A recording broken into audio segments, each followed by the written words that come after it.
to metal.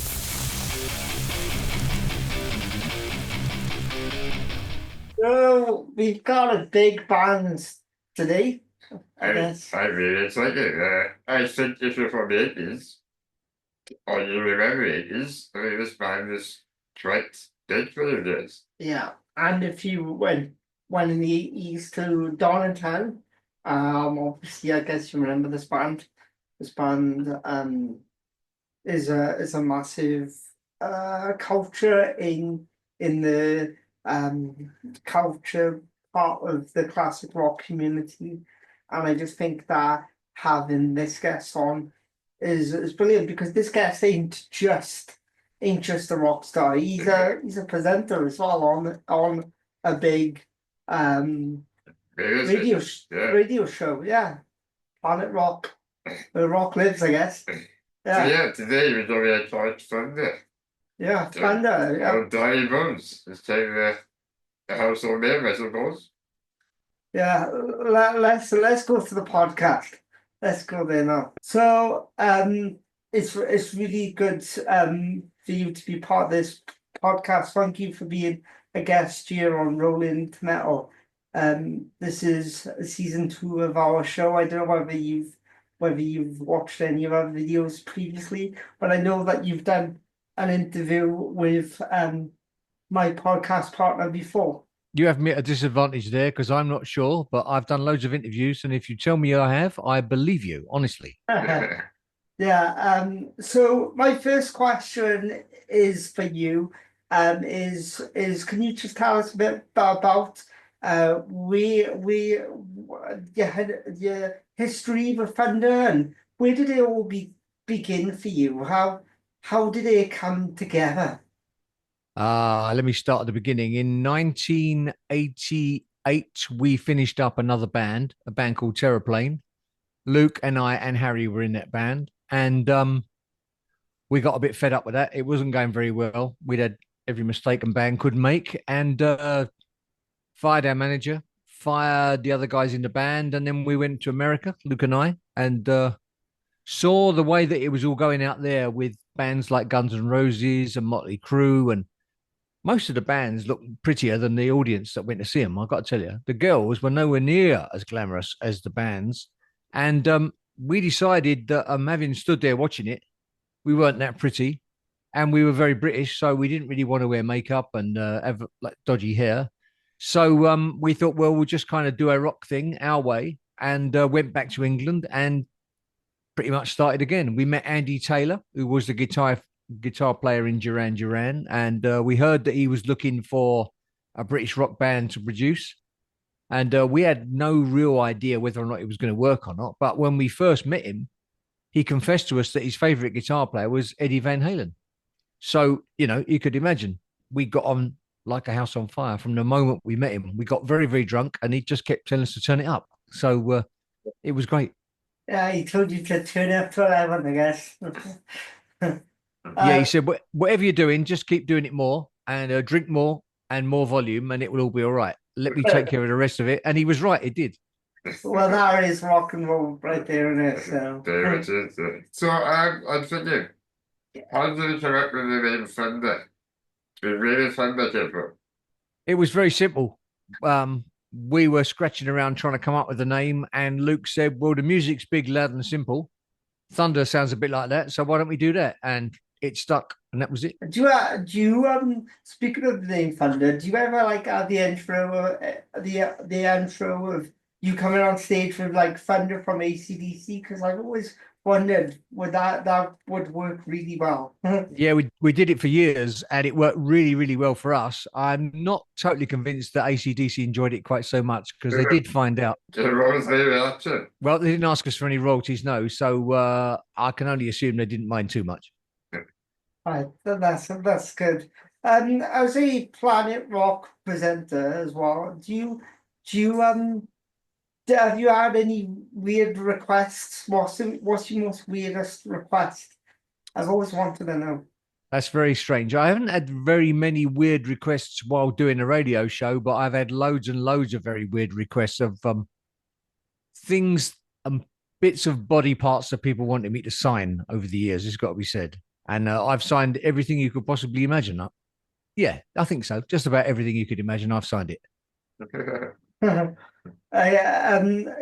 Is obviously you talk about body parts and you signing people. Have you ever had a portrait done of you or a Thunder logo where a fan has come up to you and said that this is because of you?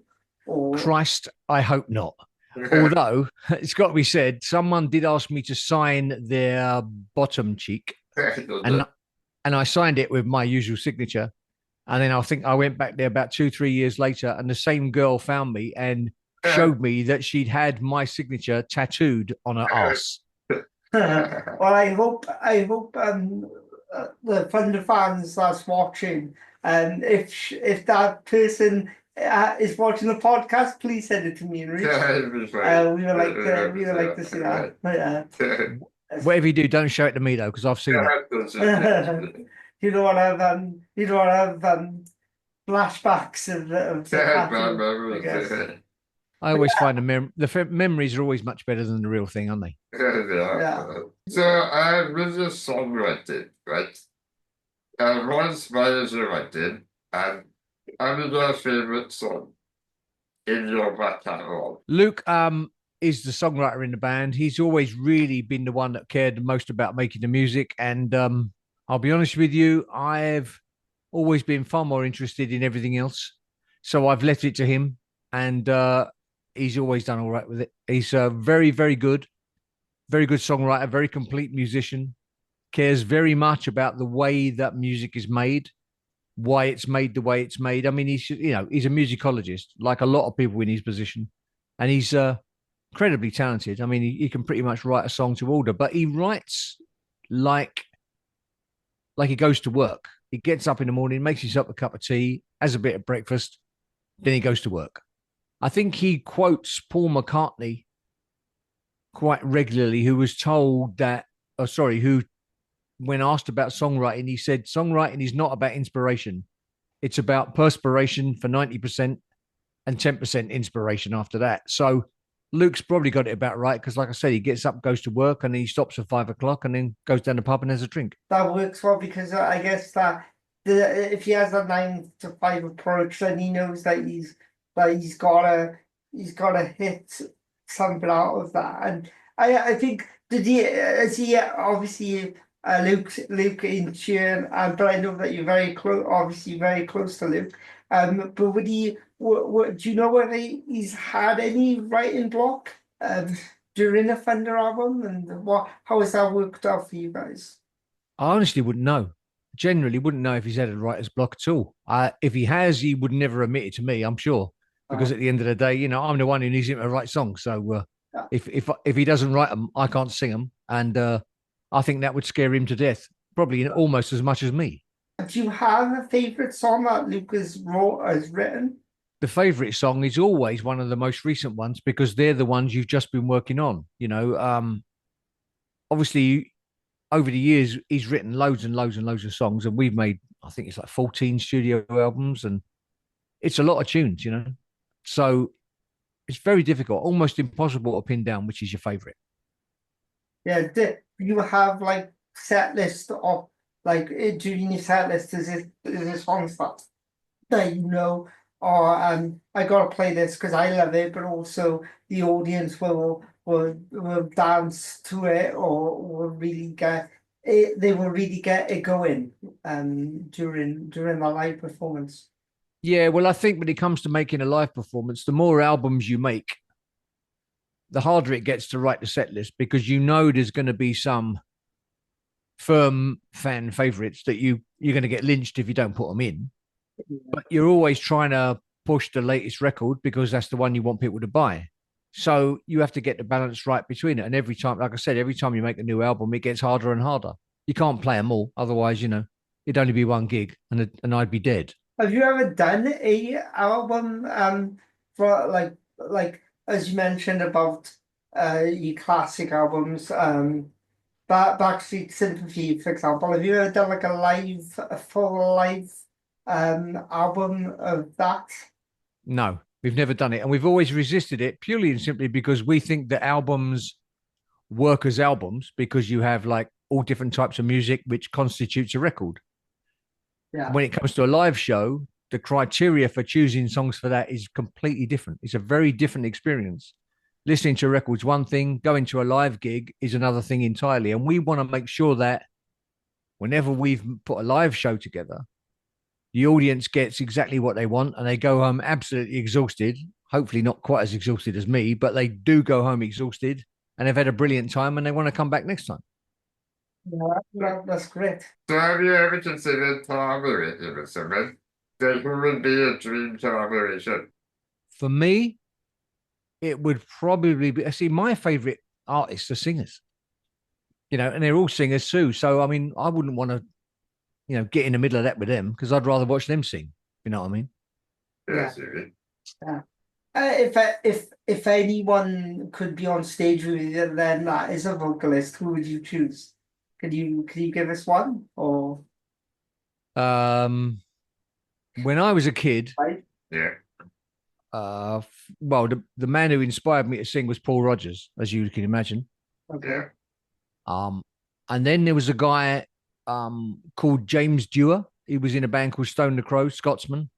He also joined the Robin Trower band, and I saw him loads of times, and he was one of my favorite vocalists. He was a brilliant singer, terrible frontman though. God, he was shit on stage, but he was brilliant, brilliant, brilliant vocally. Um, so I would say, I mean, nowadays, I mean, all my favorite singers are women. I'll be honest with you. I mean, Bonnie Raitt, I love, absolutely love her. Sheryl Crow, I also love. Weirdly, I think she's a great singer, but when I've heard her interviewed, I hate listening to it because she says all the worst things I could imagine a singer could say. So she makes great records, but I wouldn't want to sit with her. So it's strange. I mean, I don't really know how to explain that one. Yeah. During speaking of records and stuff, do you obviously with the vinyl coming back now and it's brilliant that people are going back into that old school mentality of picking up a record, seeing feeling it and playing it on a turntable. Do you was it something that fun because of you such a massive impact now, but also in the 80s. Do you see a different dynamic shift going digital than you did back then when you were selling records or CDs, LPs, etc.? Yeah, sure. I mean, the music business has changed beyond all recognition. I mean, when we started out, 89, we released our first album in 1990. I think it was released on CD. In fact, I know it was, but it was also released on vinyl. All our records were released on vinyl, but at the time, lots of bands weren't. And it's only really as time has gone by and streaming kicked in and people started buying downloads. And now you see this big resurgence where people are going back to vinyl again. I think it's a brilliant thing because it means that you can get very, very creative with your artwork. You can do it with vinyl in a way it was when I was a kid. Used to go buy albums because the vinyl was so interesting to look at. You Yeah, could sit there for hours looking at reading the sleeve notes and looking at the artwork and trying to work out what was what. With CDs, it's very difficult to do. So the fact that it's going back to vinyl now, I think is a very positive thing. And more people seem to be buying vinyl. And what's an interesting statistic that somebody told me recently was that about two-thirds of the people who buy vinyl records don't even have a player. yeah. I've got a friend like that. She likes the vocalist Billie Eilish, and she's got all the Billie Eilish records, but no record player. And I was just like, just buy one, just to hear the sound. Do you think it's a dip? Like, obviously, do you like the sound of vinyl better than digital? Like, if Yeah, yeah, I do. I love it. I love vinyl. I think vinyl has a kind of a warmness and a realness Yeah. that the perfect kind of digital thing just doesn't really work in the same way. There's no doubt about it. I mean, all the clicks and bumps and the scratches and all that crap, I love it. I think that's what makes it brilliant. yeah. and it makes it I think putting a record on and stuff, personally, and I tend to like go in a pitch black dark room, listen to a record, and I have a little whiskey and stuff, and I feel good about it. I don't think I could do that with digital and stuff because, like you said, you don't have that atmosphere of what a record does. Um, there and stuff, and also to pick it up and turn it the other way, and seeing what is in that art as well and stuff. And I guess during all your albums on vinyl has got really good art and inserts inside them as well. So Well, I think it's all part and parcel of that whole kind of process. I think as you get older and your audience gets older, you come to realize that if you're lucky, like us, your audience really grew up on collecting physical records. And because they did, they want value for money. And there's nothing wrong with that. There's no reason why you shouldn't provide the value for money, but you have to bear it in mind when you're putting your record together. So when it comes to artwork and sleeve notes and lyrics and all those kinds of things, we've always insisted that that stuff is there and there's loads of it for people to be able to look at. And it's worked really well. We're very fortunate, I think. So what would you say the most important lesson you've read from the music industry is? I think the most important lesson I've learned from the music industry is a very, very simple one. I think you must not ever promise something that you can't deliver. And I think if you tell somebody you're going to pay them some money, you should pay them. And if you tell them it's going to be on a Wednesday, you pay them on a Wednesday. If you can't pay them on a Wednesday, you tell them it's going to be Thursday and you pay them then. I think it's as simple as that. I think you just have to make sure that if you're not a dick, don't behave like one. It's simple. yeah, and what is during your time musically with Thunder, what is the most memorable experience? And I guess that you've said this loads and stuff, but what is your top memorable moment? There's been loads over the years, it must be said. But I think the first one, certainly the earliest one, was Monsters of Rock at Donington in 1990. That was our big breakthrough moment. That was when we went from being a relatively unknown band, kind of bubbling under, um, to suddenly we broke massively because we had a brilliant gig in front of 80,000 people. And then suddenly our lives changed beyond all measure. Weirdly, 6 years, 5 years later, we played Wembley Stadium when we opened for Bon Jovi. And it's strange because although it was a really big gig for us, being football fans, we did exactly what Rod Stewart did because we'd read that Rod Stewart decided this is the only way I'm going to get the kick of football at Wembley, so I'm going to kick them off the stage. So we did. We got our manager to buy loads of footballs and we just kicked them all out into the audience and we loved it. That's great. Was it when you mentioned about Monsters Rock, was that time that you didn't that you thought that you lost your voice and then suddenly you just appeared? Yeah, that was it. That was prior to that show. Yeah, it was terrifying. Absolutely terrifying. How did that But how did that make you feel, the band members? Because I bet they were shitting themselves going, come on. yep. Yeah, we all were. It was terrifying.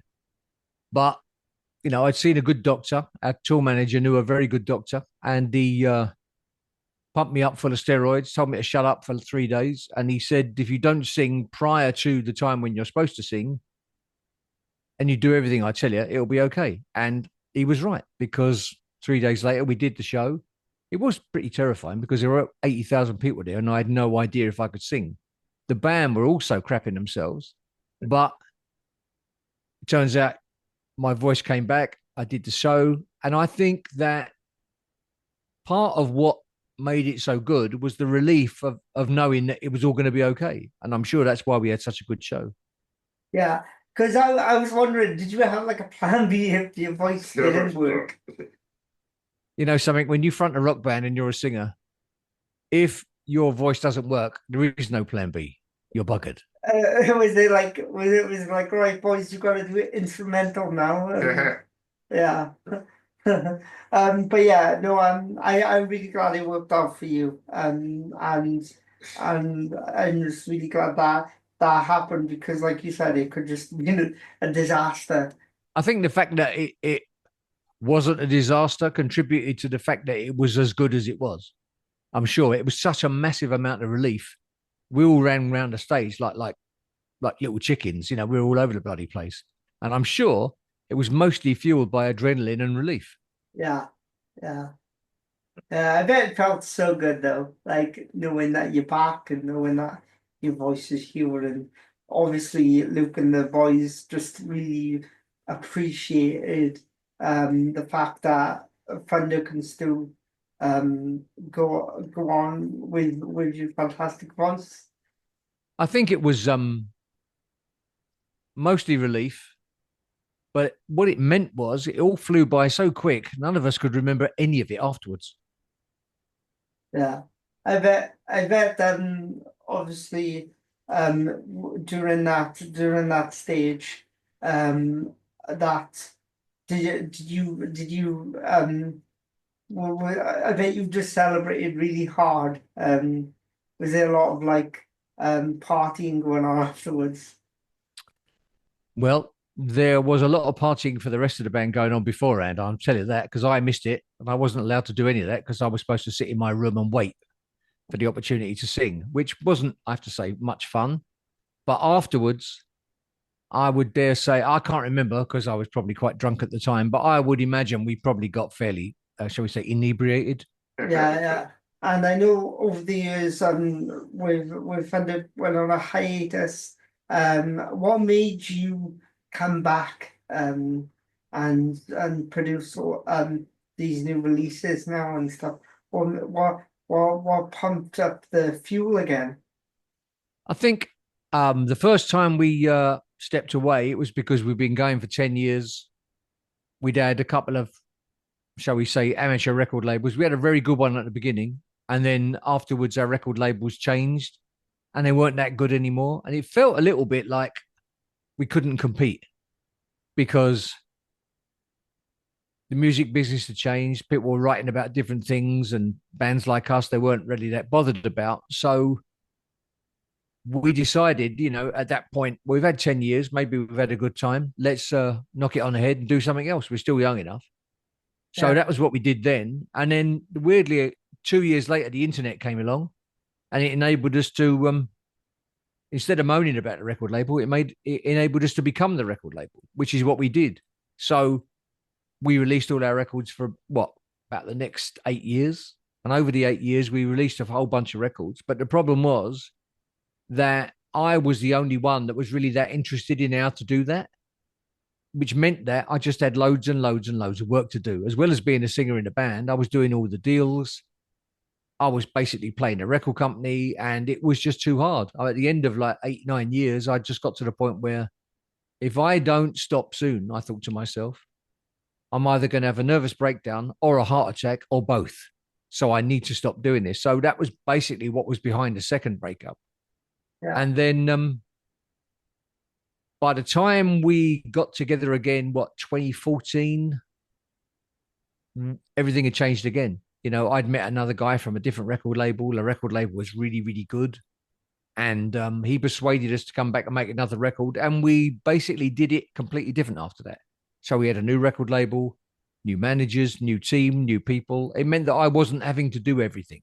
So we had a more sustainable model that time around, which enabled us to go forwards and release the things up until when? Well, the last album, 2022. That was when we released it. And then obviously a few months later, I had a stroke and fell down the stairs. So my life has changed quite dramatically from that point. yeah. With those new records as well. What inspired? Because I've listened to the new record, and what inspired you to have more like backing singers and stuff like that on this new record? Because I see it's kind of different to the rest, but every album should be, I guess, from my perspective, it shouldn't be the same old material going forward. But yeah, what made you decide that change? Well, I think our live show had changed quite a bit over the years, in as much as we, for many years, have done Christmas shows. And Christmas shows for us were almost like our end of year knees up. It gave us the ability to do a different kind of a show to the ones that we'd done previously that year. And we always fancied the idea of getting other people in so we could get a bit more musical with it. We could get extra players, extra singers. I think at one point the band for a Christmas show had 11 people in it, which was a bit mental. We could never afford to do that all year round, but it meant that we could then play with the format, play with the material. And I think having done it, once you start doing it at Christmas shows, you then start thinking to yourself, well, why can't I do it on the record? Which is what we did. And so the last few albums just got more and more and more musical, and you can put more textures in, more players, more keyboards, more singers, and it just sort of means that you can just make it more of what you do. And that means that it can be a bit wider and a bit deeper and a bit higher. It doesn't necessarily have to change the fabric of it. It just means you can play around with it a bit more. And that gives us the ability to not get bored. Because if we just did exactly what we did over and over and over again, we would just lost interest. Yeah, yeah. Do you get that buzz every time that you get on stage? And does that ever go away? I think it was a very, very long time since I was nervous. Long, long time. I think you get over it the more you do. The pressure that comes of being the singer and being the front man is something that you live with. And to be honest with you, I don't worry about it. And I've never worried about it, purely and simply because when you've got great songs and a great band behind you, you can pretty much do what you want, especially when you know the audience is there and they love you. They're all going bonkers from the beginning. It's almost like being a cult leader. You can pretty much say what you want them to do and they'll do it, and I love that. And it just means that one thing you do feeds the next thing you do, and the audience join in, and then we do a bit more and the audience does a bit more, and it just gets bigger and bigger and bigger. Yeah. You get to the end of the show and, everybody goes away exhausted. Everybody goes away having had a great time. And I think that that's the way it should be. Yeah, definitely. So I wanted to say as well, going to a live show, I went to Steelhouse to see Thunder play, and I really like your dance moves. I was wondering, was that self-taught? Because you are a really good dancer on stage. Honestly, I genuinely have no idea I do it. I don't know where it comes from. I don't know. I've never even thought about it. Honestly, people have made all kinds of comments about it over the years, and it's not something I've got anything to do with. Honestly, I've got no idea where it comes from. It just randomly appeared, and then now it's stuck into you, as a thing that I guess Thunder fans wants to see as well. When you're doing your live performance, but yeah, you just do it very well, and I just think it connects with your music as well.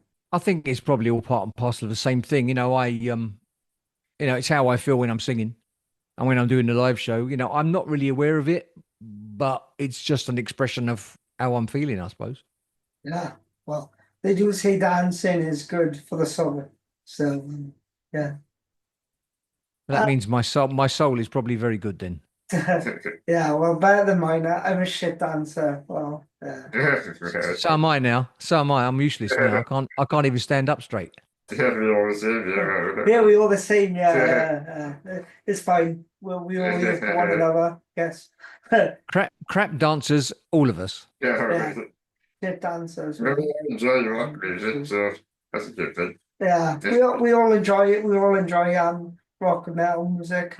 And yeah, because obviously you're part of a rock and metal podcast, and mainly we do a lot of metal music as well. I guess like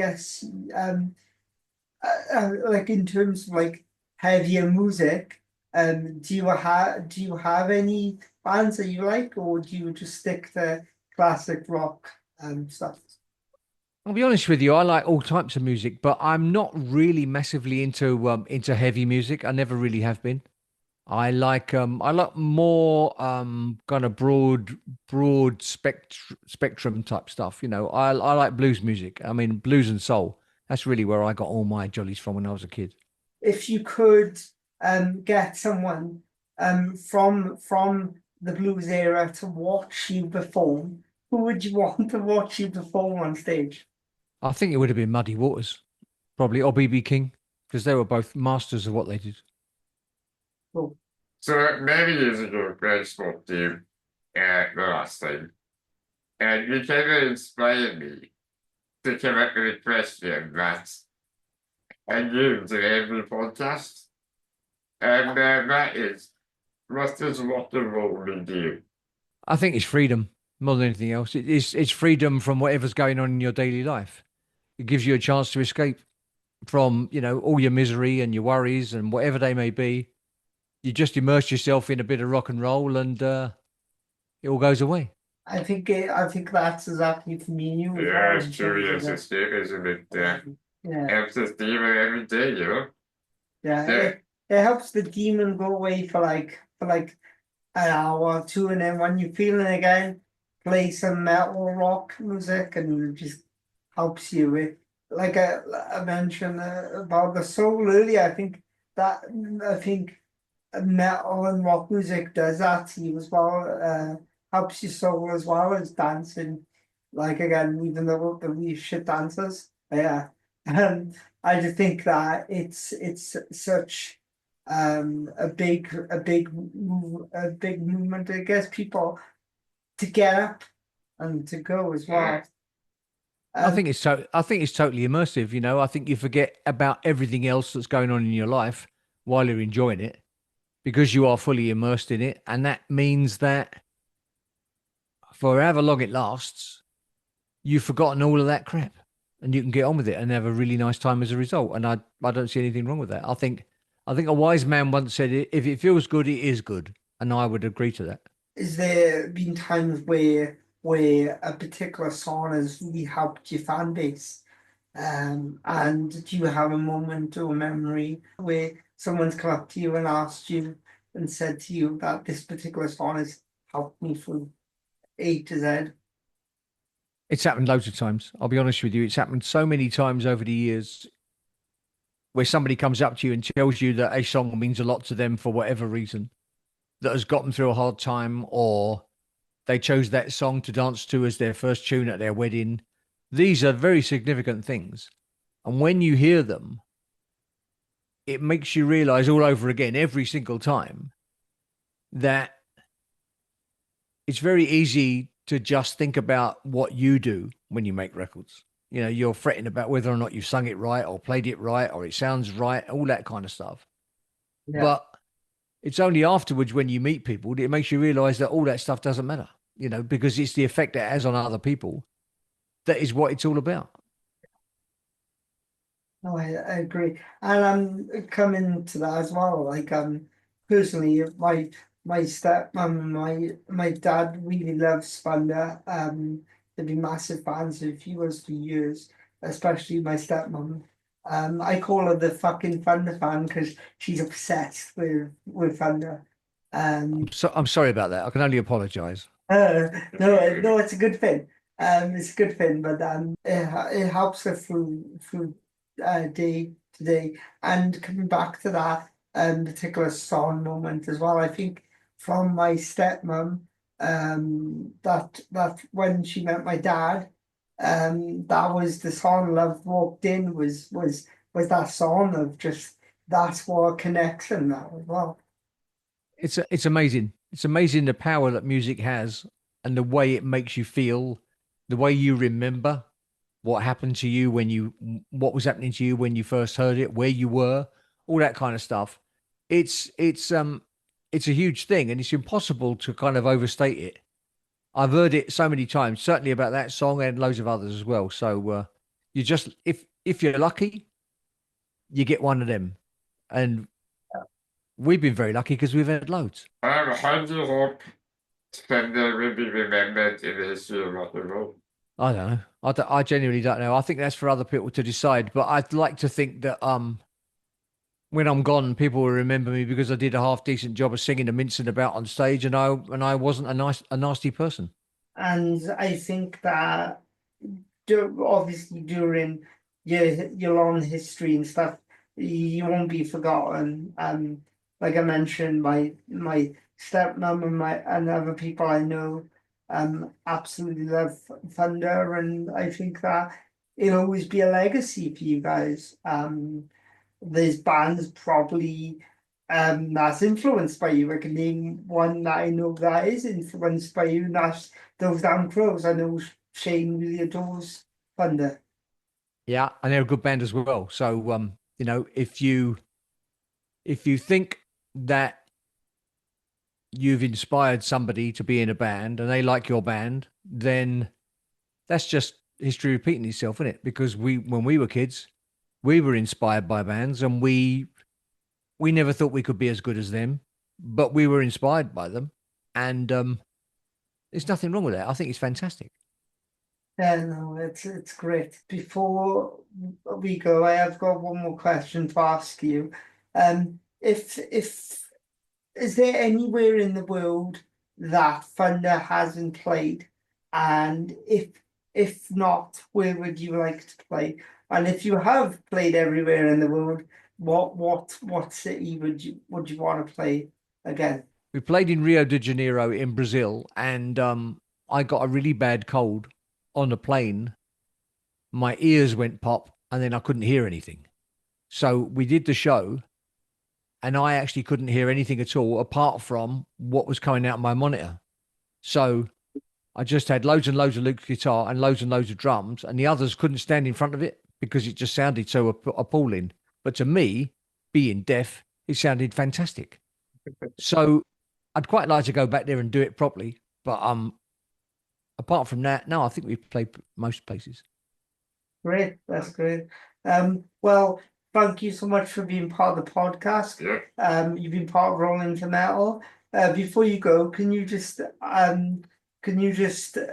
say anything that you've got coming up, whether it's Planet Rock stuff or Thunder stuff, or anything that you would like to plug?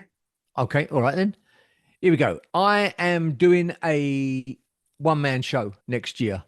It's going to be spoken word. I'm going to be telling stories about my life as a kid, before I got into a band, once I got into a band, and even after I've been in a band. So it's going to be fairly entertaining. I think it'll be quite funny. I'm going to leave out all the bits about the blood so that people who are squeamish won't get upset and be sick. Also going to be a Q&A session in the second half so people can ask me questions, and hopefully I'll give them the answers they like, and maybe I'll give them some answers they don't like. But that's happening next June. There's 8 shows around the UK. I think the last show is June the 11th. That's in Cardiff. That's the last show. Yeah, so it's June 1 to June 11. And that's basically what I'm doing next. I can't do anything with Thunder for the time being because I can't sing at the moment. But one day that will change with a bit of luck. And in the Yeah, meantime, I'll be doing a spoken word tour. So at least I won't be just sitting around on my ass scratching it. So yeah, that's about it I've got in terms of the plugin. Obviously, I do my radio show on Planet Rock, which I love doing, and it's a great chance for me to jump around a room and smash the furniture up because I'm useless at that. mhm. And that's about it, really. So I will end by saying thanks very much for having me. Thanks, it'd be great to have you, and I will be hopefully in the crowd asking you about the blood questions because I'll Yeah, just answer. you. Feel free, my friend. Feel free. Because I've got loads of blood ones. I just try not to bring them up because I don't want people to be sick. Well, I'm a horror fan, so I like all that kind of stuff. Oh, well, it won't make you sick then, will it? No, no, I am sick. Yeah, Anyway, thank you very yeah, thank you as well. so much. All right. No worries. Take it easy. Thanks. See you soon. Good. Have a good weekend. Great, Bye. great. Bye.